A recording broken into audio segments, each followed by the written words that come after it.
जय हिंद। आप सभी देशवासियों को गणतंत्र दिवस अर्थात रिपब्लिक डे की ढेर सारी शुभकामनाएं।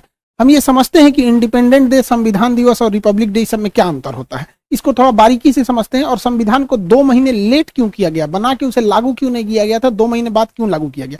देखिए, 15 अगस्त 1947 को हम आजाद हो गए, हम अंग्रेजों से आजाद हो गए। हालांकि उस समय भी हमारे ऊपर फ्रांस का कब्जा था और पुर्तगालियों का कब्जा था।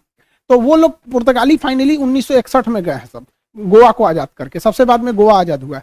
तो हम लोग तो आजाद हो गए थे, लेकिन बात यहाँ ये आती है कि आजाद हम अंग्रेजों से हो गए थे, लेकिन हमारे ऊपर किसी का शासन ही नहीं था। तो हमारे ऊपर कौन शासन करेगा, ये कोई डिसाइड नहीं था। इसलिए 15 अगस्त 1947 को हम आजाद हो गए थे, इसलिए उस दिन हम आजादी दिवस, इंडिपेंडेंट डे मनाते हैं। लेकिन हम लोग के ऊपर अंग्रेज कहे थे कि हम आपको फाइनली छोड़ के तभी जाएंगे जब आप संविधान बना लेंगे तब।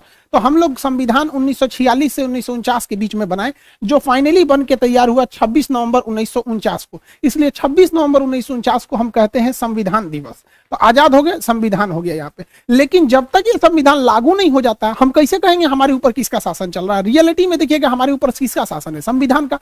सुप्रीम कोर्ट, प्रधानमंत्री, राष्ट्रपति, नीचे से ऊपर तक सब संविधान के अधीन काम करते हैं। तो संविधान बन गया था लेकिन लागू ही नहीं हुआ था। इसे 2 महीना बाद लागू किया गया। 26 नवंबर 1949 से 2 महीना जोड़ेंगे तो वो 26 जनवरी 1950 हो जाएगा। जिस दिन संविधान लागू हुआ उस दिन हम लोग मनाते हैं रिपब्लिक डे। और रिपब्लिक डे का मतलब होता है भारत एक रिपब्लिक है, अर्थात यहाँ के राष्ट्रपति जो हैं वो खानदानी नहीं होंगे, वंशानुगत नहीं होंगे, बल्कि चुन के आएंगे। राष्ट्रपति और प्रधानमंत्री हम लोग के यहाँ चुन के आते हैं और इन्हीं लोग का हमारे ऊपर शासन रहेगा। इस वजह से जिस दिन हम आजाद हुए उस दिन को हम 15 अगस्त यानी स्वतंत्रता दिवस, इंडिपेंडेंट मनाते हैं। संविधान जिस दिन बनकर तैयार हुआ था कि उसको मनाते हैं 26 नवंबर को संविधान दिवस। लेकिन जिस समय हमारे ऊपर उस संविधान को लागू कर दिया गया, हम लोगों को संविधान के अधीन किया गया, उस दिन को हम मनाते हैं 26 जनवरी के रूप में, रिपब्लिक डे के दिन। यह हम टोटल मैटर ये समझिए कि इसे 2 महीना लेट क्यों किया गया था, ये समझना है। तो अब हम इतिहास में चलते हैं, क्यों इतना लेट हुआ था। एक्चुअली जब द्वितीय विश्व युद्ध चल रहा था तो उस समय इंग्लैंड को बहुत ज्यादा क्षति हुई थी। जर्मनी ने धो दिया था, लंदन पर 15 दिन 15 रात बिना रुके बम गिराया था। तो इंग्लैंड की जनता जो थी युद्ध से पूरी तरह त्रस्त थी। वहां कंजर्वेटिव पार्टी की सरकार थी, विंस्टन चर्चिल प्रधानमंत्री थे। उसी समय विपक्ष में जो थे लेबर पार्टी की थी, जिसके नेता थे क्लीमेंट एटली। तो क्लीमेंट एटली ने कहा था कि अगर हमारी सरकार आएगी तो हम भारत को स्वतंत्र कर देंगे। तो भारतीयों ने भी उनका समर्थन किया था और क्लीमेंट एटली की जब सरकार बनी तो वो भारतीयों को स्वतंत्र करने के पक्ष में आ गए।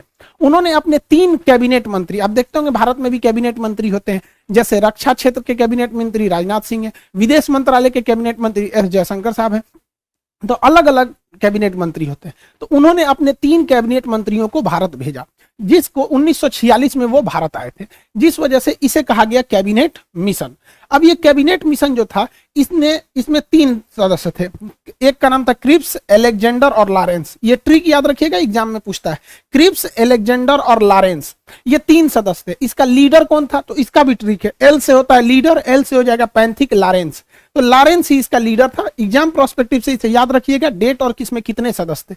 ये 3 लोग हैं, इन्होंने भारत को 3 बड़े काम करने को दिए। पहला, इन्होंने कहा कि आप अंतरिम सरकार बना लीजिए और अगले 5 सालों तक आप सीखिए कि सरकार कैसे चलाए।